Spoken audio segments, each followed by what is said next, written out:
Geography के इसी agriculture chapter को आगे बढ़ाते हुए मैंने आपको बोला था कि मेजर क्रॉप्स के बारे में डिस्कस करूंगी। ठीक है, एज यू नो कि आपको पता है कि हमारे यहाँ जो चावल और गेहूं यानी कि wheat and rice, these are the main staple food of the majority of the people of India. यानी हम अगर ये कहें कि भारत में सबसे ज्यादा रोटी और चावल को यूज किया जाता है खाने में, तो गलत नहीं होगा। ठीक है, तो मेजर क्रॉप्स में बताने के लिए ज्यादा टाइम ना वेस्ट करते हुए हम सबसे पहले चलते हैं अपनी खास फसल की तरफ, यानी जिसको हम कहते हैं राइस। यानी एक स्टेपल फूड क्रॉप मेजोरिटी यानी स्टेपल फूड है, यानी डेली हम इसको यूज करते हैं अपने खाने में किसी न किसी फॉर्म में, किसी न किसी तरीके से। ठीक है, सबसे ज्यादा भारत में खाया जाने वाला चावल, जिसको हम अगर कहें कि this is the first food of India, Bharat का पहला फूड है, खाने की सबसे ज्यादा प्रायोरिटी में आता है, वो है आपका चावल। अच्छा, और इसमें और ज्यादा डिस्कस नहीं करती हूँ मैं, आगे मैं आपको बताती हूँ किस, जैसे मैंने आपको पहले ही बताया, आपको याद क्या रखना है, चावल किस सीजन में, आपका खरीफ के सीजन में। ठीक है, दूसरा मैंने आपको क्या बताया है, इसका जो आपका क्या होना चाहिए, जो टेम्परेचर होना चाहिए वो कितना होना चाहिए, 25 डिग्री सेल्सियस टेम्परेचर में ये होता है। साथ में इसकी हायर ह्यूमिडिटी होनी चाहिए। ह्यूमिडिटी क्या होनी चाहिए, यानी नमी जो मौसम में होनी चाहिए वो हायर होनी चाहिए। और इसको रेनफॉल कितनी चाहिए, यानी पानी कितना चाहिए, इसको एबव 100 सेंटीमीटर तक का पानी होना चाहिए, तब कहीं जाकर आपका एक अच्छा पैडी का क्रॉप ग्रो होता है। तो इसमें मैं आपको बता दूं कि this is the first largest staple food of India, और ये इसकी पैदावार आपको बतानी होगी खरीफ के सीजन में होती है। 25 डिग्री सेल्सियस इसको क्या है, हीट की जरूरत है। इससे ज्यादा एबव यानी 25 डिग्री सेल्सियस से ऊपर इसको हीट चाहिए, और इसको हायर ह्यूमिडिटी की जरूरत होती है, और इसको 100 सेंटीमीटर से ऊपर की रेनफॉल चाहिए। यानी कि अगर सिंचाई या इरिगेशन के वाटर लेवल की बात करें या रेनफॉल की बात करें, तो इसको 100 सेंटीमीटर से ऊपर इसको पानी चाहिए। अच्छा, अब ये जान लेते हैं कहाँ कहाँ इसकी पैदावार होती है, यानी वेयर इट्स एक्चुअली कल्टीवेट, कहाँ कहाँ होती है। सबसे पहले north east India, coastal areas, coastal north east India में आपका ये आ गया हरियाणा, पंजाब, और आपका ये उत्तर प्रदेश आ गया नॉर्थ ईस्ट में। फिर आपका कोस्टल एरियाज में खास करके महाराष्ट्र और वेस्ट बंगाल में बहुत अच्छी चावल की खेती करी जाती कोस्टल एरियाज में। और कुछ स्टेट के नाम मैंने आपको लिखने थे, वो मैंने बता दिए, जैसे पंजाब है, हरियाणा है, उत्तर प्रदेश है, और ये आपका कोस्टल एरियाज में आपका महाराष्ट्र है, कर्नाटक है, और ये आपका वेस्ट बंगाल है। यहाँ पर यानी आपसे 4-5 चीजें एक टेबल आती है, समझ लीजिए इस चीज को। जैसे एग्जाम में एक टेबल आ गई, सामने ऊपर आ गया राइस, अब उसमें इस तरह दिया होगा, पहले तो आपको उसका टाइप्स ऑफ पैटर्न बताना होगा। पैटर्न यानी ये रबी की फसल है, खरीफ की है, जायद की है। फिर टेम्परेचर इसमें कितना चाहिए, ह्यूमिडिटी कितनी होनी चाहिए, रेनफॉल कितनी होनी चाहिए, ये इस तरह करके एक टेबल भी आ जाती है, कभी कभी 3 नंबर की। ठीक है, तो इसके बाद जैसे क्वेश्चन के फॉर्म में आ गया 3 नंबर के, उसमें ये पूछ लिया, सारा सब पूछने के बाद आपको उसमें मेंशन करना होगा, you have to mention the prominent states for the producing of the rice, यानी कहाँ कहाँ चावल उगाया जाता है। जैसे मैंने आपको बता दिया north east India, coastal areas में आपका आ गया महाराष्ट्र और वेस्ट बंगाल, और कर्नाटक, पंजाब, हरियाणा, उत्तर प्रदेश में इसकी खास करके पैदावार करी जाती है। फिर इस आपका आ गया दूसरे नंबर पर व्हीट। आपको अभी बताया मैंने पिछले लास्ट वीडियो में आपको बताया कि ये एक खास फसल है, किसकी, रबी की फसल है। ठीक है, रबी की फसल है, ये भी हमारा this is the second largest staple food used by the majority people of India. यानी रोटी और चावल के बगैर तो हमारा खाना होता ही नहीं है, तो आपको पता है, चाहे हम सब्जी खा रहे हो, चाहे हम नॉन वेज खाएं, चाहे वेज खाएं, हमें रोटी और चावल चाहिए ही चाहिए। ठीक है, तो इसमें क्या है, इसको रबी की फसल है, ये आपसे पॉइंट पूछा जाएगा।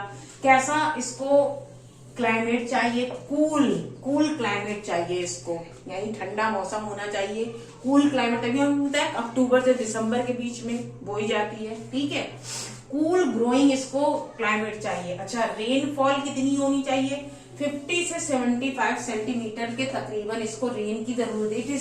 It's need between the 25 to 75 centimetre rain की इसको जरूरत होती है। ठीक है, अब कहाँ कहाँ उगाई जाती है? गंगा सतलज प्लेन। गंगा सतलज प्लेन क्यों कहा जा रहा है इसको गंगा सतलज प्लेन्स? आपको पता है हम जिस एरिया में रहते हैं उत्तर प्रदेश में, वो एक क्या मैदानी इलाका कहा जाता है, जिसको हम प्लेन्स भी कहते हैं, जिसको हम तराई क्षेत्र भी कहते हैं। ऐसा क्यों होता है कि आपको पता होगा, अगर आप ऊपर से नक्शे में देखें, अगर मेरे पास होता, फिर भी आपको दिखा रही हूँ मैंने हाँ, जैसे आप ये देखिए, आप यहाँ पर इसमें बना तो सकती नहीं मैं अभी, इसलिए मैं आपको इसमें दिखा रही हूँ। आप यहाँ से देखेंगे ऊपर कश्मीर है, जहाँ सियाचिन ग्लेशियर, फिर उसके बाद आपका हरियाणा है, पंजाब है, हरियाणा है, फिर उसके बाद उत्तर प्रदेश है, फिर उसके बाद बिहार है, फिर उसके बाद वेस्ट बंगाल है। ठीक है, तो आपने देखा होगा यहाँ से these are the major 3 rivers flow within this area, यानी इसके ऊपर से बहती हुई नदियां आती हैं यहाँ से ऐसे करके, और गिरती कहाँ है? बे ऑफ बंगाल में। ठीक है, तो they brings a lot of sediments and the useful fertility sediments with the water, यानी ये यहाँ से बहते हुए तमाम किस्म के जितने भी सेडिमेंट्स लाती हैं, वो इस इलाके को क्या बनाती चली जाती है? फर्टाइल करती चली जाती है। इसीलिए तो भारत का ये वाला क्षेत्र है, ये जो टेरिटोरियल एरिया है, this called the most fertile land of India. यहाँ पर हर तरह की फसलें उगाई जाती हैं, हर तरह की क्रॉपिंग पैटर्न को यूज किया जाता है। यही रीजन है कि सतलज और ये आपका जो जितनी भी नदियां हैं, इसको गंगा सतलज प्लेन्स में खास करके ये फसल उगाई जाती है। और इसके अंडर में आप खुद ही सोचिए, जहां से गंगा बहती है, कहाँ से बहते हुए कहाँ जाती है, ये आप अपना दिमाग लगा लीजिए। कश्मीर से निकलते हुए सियाचिन ग्लेशियर से आपका ये पंजाब, हरियाणा, उत्तर प्रदेश, बिहार और वेस्ट बंगाल होते हुए बे ऑफ बंगाल में गिर जाती है। इससे आपको समझ जाना चाहिए कि सतलज प्लेन्स जो है, गंगा सतलज प्लेन, उससे गुजरने वाले कौन कौन से स्टेट्स हैं, वहां पर क्या उगाया जाता है। खास फसल है आपकी व्हीट। आपको इसमें रेन कितनी चाहिए? 50 to 75 सेंटीमीटर। और ये आपका north west Punjab, Haryana, UP, Bihar, Madhya Pradesh, Punjab में, हरियाणा में, उत्तर प्रदेश में, बिहार में, एमपी में ये फसल खास करके उगाई जाती है। मैं आपको ये भी बता दूं, जब हमारे यहाँ प्रोडक्शन की कमी हो गई थी, आजादी के बाद देश में कमी हो गई थी, तो एक हरित क्रांति आई थी, जिसको हम कहते हैं ग्रीन रिवोल्यूशन। इस ग्रीन रिवोल्यूशन के अंडर फॉर्मेशन फार्मूला में आपका जो पंजाब है, हरियाणा है, उत्तर प्रदेश है, यहाँ पर काफी they were called the big producer of the wheat. यहाँ पर ज्यादा से ज्यादा गेहूं यानी अनाज की कमी हो गई, जिसकी वजह से एक फार्मूला, एक प्रोसेस को अपनाया गया कि हम हरित क्रांति लाएंगे। ठीक है, इस हरित क्रांति के अंडर में गेहूं को पंजाब, हरियाणा, उत्तर प्रदेश में ज्यादा से ज्यादा उगाया गया था। ठीक है, ये आपको समझ में आ गया होगा। याद रखने वाली चीजें मैं आपको बता रही हूँ कि जैसे आपसे मेजर क्रॉप के बारे में अगर पूछा जाए, तो वो मेजर क्रॉप आपकी दाल हो गया, चावल हो गया, गेहूं हो गया, आपका ये शुगर केन हो गया, आपकी दालें हो गई। दीज आर, ये सारी क्या चीजें हैं जो हम डेली यूज करते हैं अपने उसमें। थर्ड में आते हैं अपने मिलेट्स में आते हैं, इसका भी अच्छा खासा यूज होता है, मालूम है।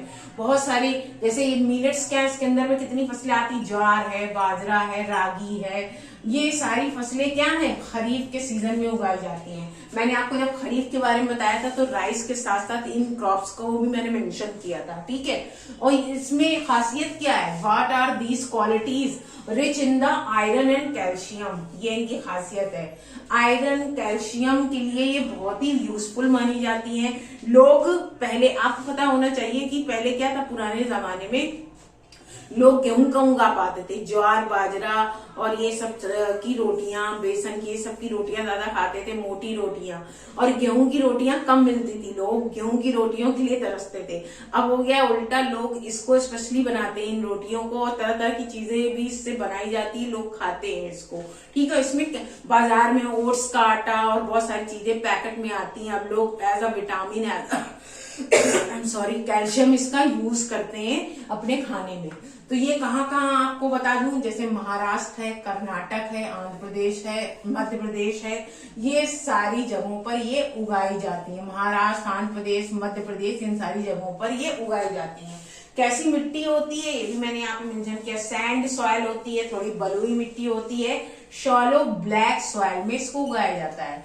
जैसे अगर आपसे पूछा जाए, बहुत ही काफी, जैसे कॉटन है, कॉटन के लिए जैसे आपसे पूछ लिया जाए कैसी मिट्टी में उगाया जाता है, तो आप फट से आपको आंसर देना होगा ब्लैक सॉइल में। इसी तरह से क्वेश्चन आते हैं, आपको मालूम, इसी तरह से क्वेश्चन आते हैं उसमें, जैसे एलुवियल सॉइल है, रेड सॉइल है, अलग अलग सॉइल का अलग अलग फसल में यूज भी किया जाता है। ठीक है, मैं समझ रही हूँ कि आपको इतनी सारी चीजें समझ में आ गई होंगी। आगे बढ़ते हैं अपने आपका जो फोर्थ है जो मेजर क्रॉप है उसके बारे में बताने के लिए, जो हमारे यहाँ इंडिया में सबसे ज्यादा यूज किया जाता है, जिसको हम पल्सेस कहते हैं, दालें कहते हैं। इन दालों के बिना भी गुजारा नहीं है, ठीक है। चाहे कोई नॉनवेज खाए या वेज खाए, समझ गए, सभी लोग दालों का बहुत अच्छे से यूज करते हैं। सभी को खाने में दाल चाहिए ही चाहिए, चाहे सब्जी हो या ना हो, ठीक है। India is the largest consumer, ये भी आप समझ लीजिए, India is the largest consumer of the pulses, ये आप समझ लीजिए। यानी भारत एक ऐसा देश है जहां पर हर किस्म के हर किस्म के खाने खाए जाते हैं। अब जैसे क्या, जैसे फॉर एग्जाम्पल हम जैसे कोरिया, चाइना, थाईलैंड, ऑस्ट्रेलिया, क्या आप देखेंगे नूडल्स खा रहे हैं, 2 डंडी मिलाकर नूडल्स खाए जा रहे हैं। एक तरह का उनका क्या है, फूड पैटर्न है एक तरह का। हमारे यहाँ क्या है, we are using all kind of the vegetables, all kind of the fruits, all kind of the grains in our foods. Daily हम यूज करते हैं, सैलेड में भी यूज करते हैं हम फ्रूट्स का, और तमाम चीजें जिनको हम यूज, जैसे काकम्बर वगैरह है, रेडिश है, आपका मूली हो गई, सारी चीजें। यानी हम अगर कहें तो हम हर तरह के, खास करके जो आपका नॉर्थ पार्ट है इंडिया का, वो हर तरह का खाना खाता है। जैसे अब आप वेस्ट बंगाल ले लीजिए, तो वहां वेस्ट बंगाल में आप देखेंगे कि पीपल यूज डेली मछली चावल। तमिलनाडु चले जाएंगे, कर्नाटक, केरल, इधर चले जाएंगे, पता चला इडली सांभर खाए पड़े हैं। गुजरात के साइड जाएंगे तो उनके खाने में खट्टे का ज्यादा यूज होता है, हर खाने में खट्टा। किसी और जगह जाएंगे तो हर खाने में मीठा। हमारे यहाँ यूपी में देखिए हर तरह के खाने, हम सब वेज, नॉन वेज, हर तरह की दाल, हर तरह की सब्जी, रोटी भी, चावल भी, हर तरह का यूज करते हैं। तो मैं ये मानती हूँ जहां पर हम लोग रहते हैं, यूपी के जिस नॉर्थ एरिया में हम लोग रहते हैं, वहां पर हर तरह के use all kind of the most useful and the beneficial for our physique and our health, all kind of the protein, calcium. ये नहीं है कि फ्लैश है तो फ्लैश ही खाते चले जाए। जैसे अरब वगैरह में क्या है, लोग डेली नॉन वेज का यूज करते हैं, वो लोग बहुत कम यूज करते हैं पल्सेस और दालें का। तो पल्सेस और दालों का, और आपका जो ये इसी के अंदर आपका क्या आता है, लेग्यूमिनियस। इसी लेग्यूमिनियस के बारे में भी बात कर लेते हैं, बहुत ही यूजफुल है हमारे यहाँ। जैसे दालें क्या हो गई, पहले तो मैं आपको बता दूं दाल में कौन कौन सा आपका आता है। दाल में आपकी, हम डेली में देखिए अरहर की दाल है जो खास करके हर घर में बनती है अक्सर। अरहर हो गई, उड़द हो गई, मूंग हो गई, ग्राम की दाल यानी चने की दाल भी हम बना लेते हैं। तो इस तरह करके हम, और मालूम है these are the actually largest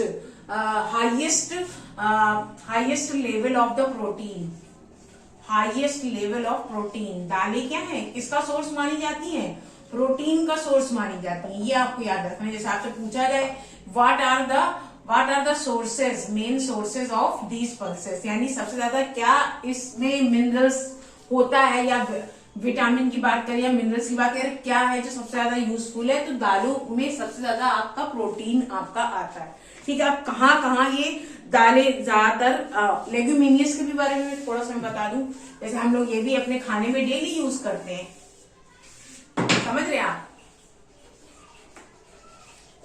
जैसे बहुत सारी दालें हैं, बहुत सारी फली की, आपकी देखिए छोटी छोटी फलियां आती हैं। पीज हो गया आपका, सेम हो गया आपका, सेम का अचार भी बनाया जाता है। या वो लेगुमिनियस किसके अंदर, जिससे जो छोटी छोटी फलियां होती है जिसमें छोटे छोटे हरे हरे दाने होते हैं जिनको हम यूज करते हैं, ये सारी फसलें भी आपकी पल्सेस के अंदर ही आती हैं, इसी में आपका कवर हो जाएगा। ठीक है, नेक्स्ट हम बात करते हैं अपने लार्जेस्ट, जो कि एक कॉमर्शियल, मैं समझती है कॉमर्शियल क्रॉप है, जिसको हम शुगर केन कहते हैं। क्या कहते हैं, शुगर केन कहते हैं। इसको हम क्या कहते हैं, शुगर केन कहते हैं। ये जो शुगर केन है, आपको पता है यूपी इज द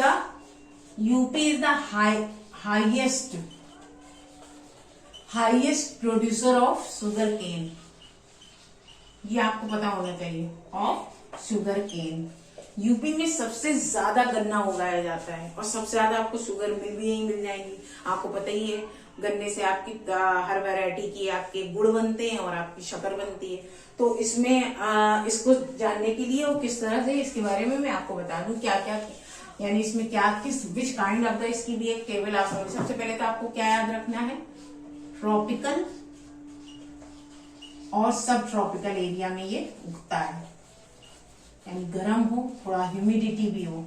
हमारा जो एरिया है वो ट्रॉपिकल है, यानी गर्म ठंडा हर तरह का मौसम हम experience all kind of the climate. यानी कभी गर्म है, यानी जब सर्किल आपका घूमता है वेदर, तो क्या नाम है, ईयर और मंथ के हिसाब से हमारे यहाँ मौसम चेंज होते रहते हैं।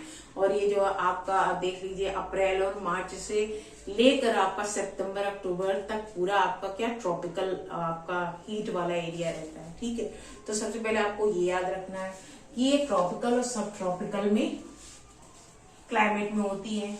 और ट्रॉपिकल का मतलब क्या होता है, हॉट एंड ह्यूमिडिटी, यानी जितनी आपकी ह्यूमिडिटी होगी और हॉट, यानी जितना तेज धूप होगी उतनी तेज पानी भी बरसता है इन एरियाज में।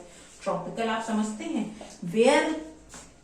Where the sun rays falls directly on those areas, that's called tropical. ये आपको पता है, यहाँ पे सूरज की सीधी किरणें पड़ती हैं, डेली पानी भी बरसता है और डेली तेज धूप भी निकलती है। जैसे जुलाई अगस्त में क्या होता है, जून जुलाई अगस्त में क्या होता है, डेली पानी भी बरस रहा है, धूप भी निकल रही है, अगले दिन पानी भी बरस रहा है, धूप भी निकल रही है। तो such a kind of the climate we experience. और तीसरी इसमें चीज आपको याद रखने वाली क्या है, इसमें 21 डिग्री सेल्सियस से लेकर 27 डिग्री सेल्सियस की इसमें हीट चाहिए होती है। यानी अगर इस फसल को हम अच्छे से उगाना चाहते हैं तो क्या होना चाहिए, आपका जो एरिया है वो ट्रॉपिकल या सब ट्रॉपिकल होना चाहिए। दूसरा क्या होना चाहिए, ट्रॉपिकल का मतलब ही है हॉट एंड ह्यूमिडिटी, यानी नमी भी रहेगी और धूप भी होगी, पानी भी बरसेगा और धूप भी निकलेगी। और तीसरा क्या है, इसमें किस किस्म की रेनफॉल की, हाँ तीसरा ये आपका हो गया 21 डिग्री सेल्सियस से लेकर 27 डिग्री सेल्सियस के बीच हीट होनी चाहिए। फिर 75 सेंटीमीटर से लेकर 100 सेंटीमीटर की रेनफॉल होनी चाहिए। ये क्या है, these are the useful factor for growing the sugar cane. हम और ये किसके अंडर में आती है आपका, ये आपका आता है खरीफ में आता है। किसमें आता है आपका, खरीफ में आता है, यानी मानसून के एरिया से स्टार्ट करते हैं इसको। और किस में आता है ये, कहाँ कहाँ, अब मान लीजिए आपसे पूछ लिया गया कहाँ कहाँ ज्यादा, यूपी है आपका, बिहार है आपका पंजाब है, ये सारे एरियाज में शुगर केन बहुत अच्छे से प्रॉपर वे में ग्रो किया जाता है। ठीक है, तो शुगर केन का एक फॉर्म और लिख दें कि ये किसके अंडर में आता है। वैसे तो कॉमर्शियल में आता है, आपको याद रखना है कॉमर्शियल फार्मिंग में आता है ये। ठीक है, किसमें आता है, कमर्शियल फार्मिंग में आता है। तीसरा उसके अंडर में अगर एग्जांपल ले ले, कौन सी किस किस्म की वैरायटी कहलाती है, प्लांटेशन कहलाती है। क्या कहलाती है, प्लांटेशन कहलाती है। ठीक है, तो मैं समझती हूँ कि जितना मैंने आज आपको अभी बताया है उतना आपके लिए बहुत यूजफुल होगा। आगे हम जब अपने वीडियो को नेक्स्ट लेवल पे आएंगे तो उसमें मैं आपको कॉटन है, जूट है, सेरिकल्चर, हार्टिकल्चर, वर्टिकल्चर, ये सारी चीजों के बारे में बताऊंगी। और वो शायद हमारे इस चैप्टर का लास्ट वीडियो होगा, क्योंकि मुझे लगता है कि ये चैप्टर छोटा था, इजी था, आपको अच्छे से समझ में आ गया होगा कि किन चीजों का इस चैप्टर में आपको ध्यान रखना है, किस टाइप के question, which kind of the questions should ask, must come in your examination, in your pre board examination and your examination. And I hope कि आपको बहुत अच्छे से समझ में आया होगा और आप कमेंट बॉक्स में अपनी क्वेरीज और अपने कंफ्यूजन को लिख के भेज सकते हैं। तब तक के लिए बाय।